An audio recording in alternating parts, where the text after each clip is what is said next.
आईची, बाबाची, साईबाबाची, अगदी स्वतःच्या मुलाची शपथ घेतली. उद्धव ठाकरेंसोबत हात जोडले, डोळ्यात पाणी आणलं आणि सांगितलं की आम्ही तुमच्या सोबत एकनिष्ठ आहोत.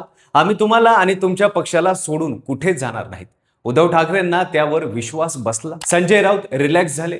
पुढची पत्रकार परिषद घेऊन आमचे आमदार कुठे जाणार नाहीत हे सांगण्याची त्यांनी तयारी सुद्धा केली असेल. पण त्याच रात्री एक विमान दिल्लीला निघालं होतं आणि त्याच प्रवासी होते आई बाबा आणि साईबाबाच्या शपथा घेणारे ते खासदार. महाराष्ट्राच्या राजकारणात रोज नवीन ट्विस्ट येतात, तसं आता सुद्धा एक नवीन ट्विस्ट आला आहे. ऑपरेशन टायगर पुन्हा एकदा सुरू झाला आहे. तर काय आहे ऑपरेशन टायगर? कोण कोण खासदार आता उद्धव ठाकरेंना सोडून शिंदे सेना सोबत जात आहेत? उद्धव ठाकरेंपासून सगळे आमदार खासदार दूर का होत आहेत? ही गळती कधी थांबणार? सविस्तर पाहू या व्हिडिओच्या माध्यमातून. नमस्कार, मी पंकज आणि तुम्ही पाहताय कसं काय. काय झाडी काय डोंगर, एकदम ओके मध्ये आहे सगळं. हा डायलॉग आठवतोय 2022 साली एकनाथ शिंदे यांनी त्यावेळी शिवसेनेत पहिली मोठी फूड पाडली होती. 40हून अधिक आमदार घेऊन ते गुजरातला गेले, मग आसामला गेले. तेव्हापासून उद्धव ठाकरे आणि शिंदे गट हे दोन टोकांवर उभे आहेत. निवडणूक आयोगाने शिंदेंना मूळ शिवसेना नाव आणि धनुष्यबाण हे चिन्ह दिलं. उद्धव ठाकरेंना नव्यानं उभं राहावं लागलं. 2024च्या लोकसभा निवडणुकीत उद्धव गटाने चांगली कामगिरी केली. 9 खासदार निवडून आले. त्यांना वाटलं की किमान संसदेत आपलं अस्तित्व मजबूत आहे. पण एकनाथ शिंदे थांबले नव्हते. गेले काही महिने दिल्लीत हळूहळू एक जाळं विल्ल जात होतं. उद्धव ठाकरेच्या गटातील काही खासदार एकनाथ शिंदे यांच्या संपर्कात होते. गुपचूप भेटी होत होत्या, कुठे हॉटेलमध्ये, कुठे खाजगी बंगल्यामध्ये. या साऱ्या हालचालींना ऑपरेशन टायगर असं कोड नाव देण्यात आलं होतं. उद्धव ठाकरेपर्यंत ही खबर पोहोचली. त्यांनी ताबडतोब मातोश्रीवर खासदारांची बैठक बोलवली. त्या बैठकीत उद्धव ठाकरेंनी थेट विचारलं की शिंदे गटात जाण्याच्या बातम्या येत आहेत, काय सत्य आहे? त्यावेळी एकेकानं उठून शपथा घेतल्या. आई तुळजाभवानीची शपथ, साईबाबांची शपथ, माझ्या मुलांची शपथ, मी कुठे जाणार नाही. उद्धव ठाकरे यांनी त्यांच्यावर विश्वास ठेवला.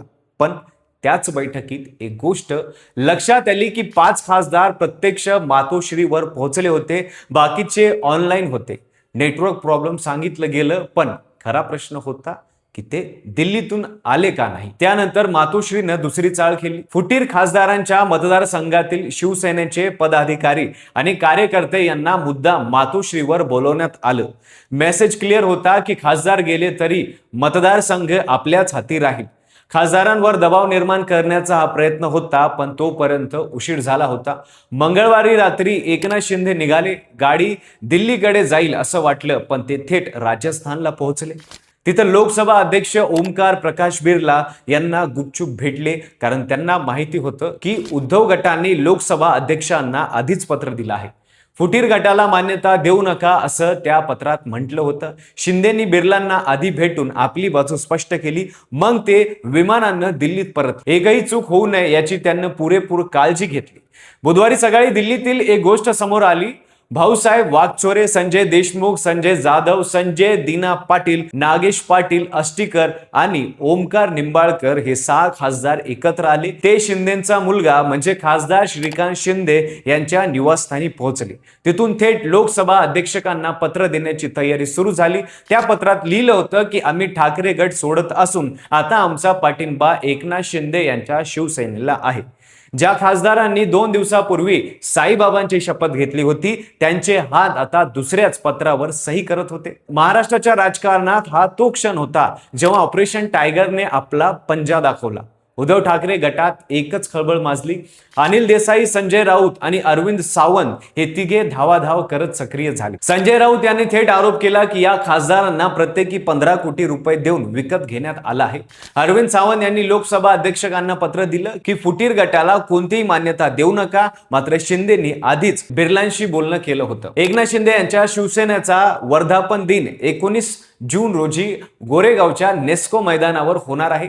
त्याच मेळाव्यात हे 6 खासदार अधिकृतपणे शिंदे गटात प्रवेश करतील असं सांगण्यात येत आहे. शिवाय केंद्रीय मंत्रिपदही या गटाला मिळणार असल्याच्या बातम्या येत आहेत. उद्धव ठाकरे यांच्यासाठी हा घाव केवळ राजकीय नाही, सोबत होते ते चेहरे गेले, ते त्यांचं वैयक्तिक दुःखही आहे. एकनाथ शिंदे यांनी 2022 मध्ये आमदार फोडले होते, आता खासदार फोडले. दोन्ही वेळा उद्धव ठाकरेंना धक्का बसला. उद्धव ठाकरे जेव्हा मुख्यमंत्री होते तेव्हा शिंदे त्यांच्याच सरकारात मंत्री होते. ज्या झाडाखाली बसलो त्याच झाडाची फांदी तोडणं म्हणजे काय असतं हे उद्धवांना आज पुन्हा कळलं. महाराष्ट्राच्या राजकारणात निष्ठा हा शब्द उरला आहे का, की आता फक्त सत्ता, संधी आणि सौदे एवढं शिल्लक आहे? तुम्हाला काय वाटतं कमेंटमध्ये नक्की सांगा. व्हिडिओ आवडला असेल तर लाईक करा. चॅनलवर नवीन असाल तर चॅनलला सबस्क्राईब करायला विसरू नका आणि पाहत राहा फक्त कसं काय.